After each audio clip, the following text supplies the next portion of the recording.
विद्यालय की छात्रा आज आपको गोलजियों के जन्म की कहानी बताने जा रही है। गोलजियों की जन्मभूमि ग्वालियर चंपावत थी।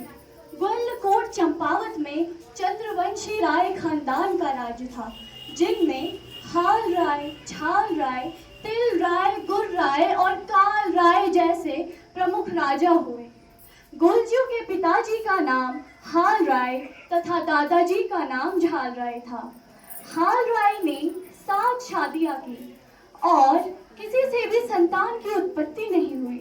8वीं शादी उन्होंने पंचनाम देवताओं की बहन कलिंगा से की, जिन्हें काली भी कहा जाता है।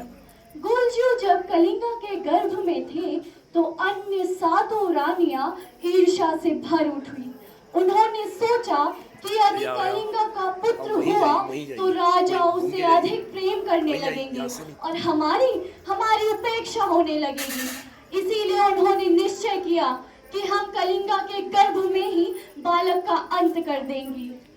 इसके बाद 7 रानियां राजा हाल राय के पास गई और बोली, बड़ी मुश्किल से हमें संतान का मुख देखने का सौभाग्य मिल रहा है।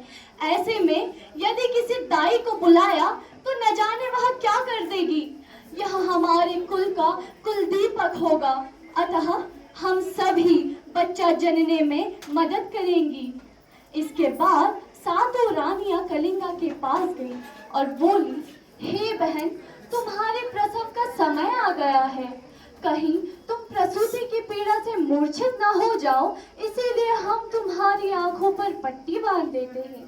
ऐसा कहकर उन्होंने कलिंगा की आंखों पर पट्टी बांध दी और सामने फर्श को काटकर एक बड़ा छेद कर दिया।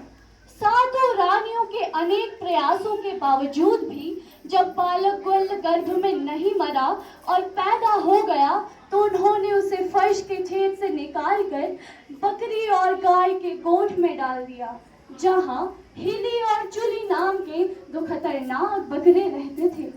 कलिंगा के सामने उन्होंने रक्त से सने 2 सिलबट्टे रख दिए और उसकी आंखों की पट्टी को खोलकर उसे बताया कि तेरे गर्भ से ये पैदा हुए हैं।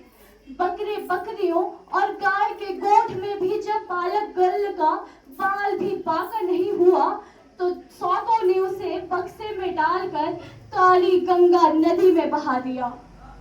कलिंगा ने जब अपने सामने सिलबट्टे देखे तो वह रो पड़ी, हे ईश्वर, मेरे गर्भ से ही यह सिलबट्टा क्यों हुआ? सबके बच्चे होते हैं, पर मेरे गर्भ से यह सिलबट्टा कैसे पैदा हो गया? उसने अन्न पानी का त्याग कर दिया और दिन रात विलाप करने लगी। नदी के उस तट पर एक धीवर रहता था जो मछली पकड़ने का काम करता था। उसने एक दिन जब अपने जाल में बालक ग्वाल का बक्सा देखा और उसे खोला तो वह खुशी से झूम उठा, क्योंकि उसकी कोई संतान नहीं थी। उसने बालक ग्वाल का पालन पोषण किया और उसे बड़ा किया।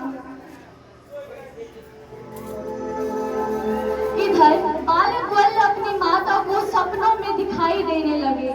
एक समय काली गंगा के उस पार बालक ग्वाल लकड़ी के घोड़े पर सवार होकर आए और लकड़ी के घोड़े को पानी पिलाने लगे। उसी समय 7 रानियां माता कलिंगा के साथ नदी में स्नान करने आई। लकड़ी के घोड़े को पानी पिलाता देख वहां उस लड़के को ताना मारती हैं, कैसा पागल लड़का है, लकड़ी का घोड़ा भी कहीं पानी पीता है? गोलजियों ने उत्तर दिया, यदि माता कलिंगा के गर्भ से सिलबट्टे पैदा हो सकते हैं तो काठ का घोड़ा पानी क्यों नहीं पी सकता? इसके बाद गोलजियों ने अपनी माता को बताया कि हे माँ, मैं तेरा पुत्र हूँ। माता कलिंगा ने उसे गले से लगाया और स्नेह से भर उठी। जब राजा हाल राय को 7 रानियों की काली करतूतों का पता चला तो उन्होंने हर एक को कड़ी से कड़ी सजा दी। इसके बाद गोलजियों ने अपनी माता से कहा कि हे माँ, मेरे जन्म के समय जो सिलबट्टा था उसने लोड़ी सिली का अवतार ले लिया है। जितने भी रक्त के छींटे थे वे रगत कलू, तगत कलू और भैरव कलू का अवतार हो चुके हैं। इसके आगे गोलजियों ने कहा कि हे माँ, मैं नवरात्रों में ग्वालकोट आकर तुझसे मिलूंगा, तुम मुझे मेरा ननिहाल बता दो। माता ने बताया कि मैं पंचनाम देवताओं की बहन हूँ, अतः सभी देव तुम्हारे मामा लगते हैं। इसके बाद गुलजू ने अपने मामा से मुलाकात की। पंचनाम देवताओं ने उन्हें अपना आधा इलाका दे दिया और उनकी दोनों भुजाओं में 100-100 हाथियों का बल दे दिया।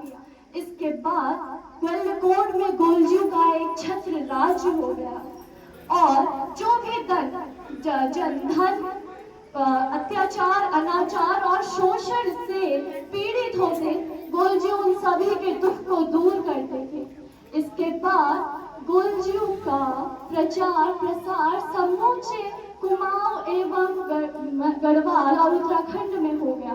बोलो गुलजू महाराज की जय।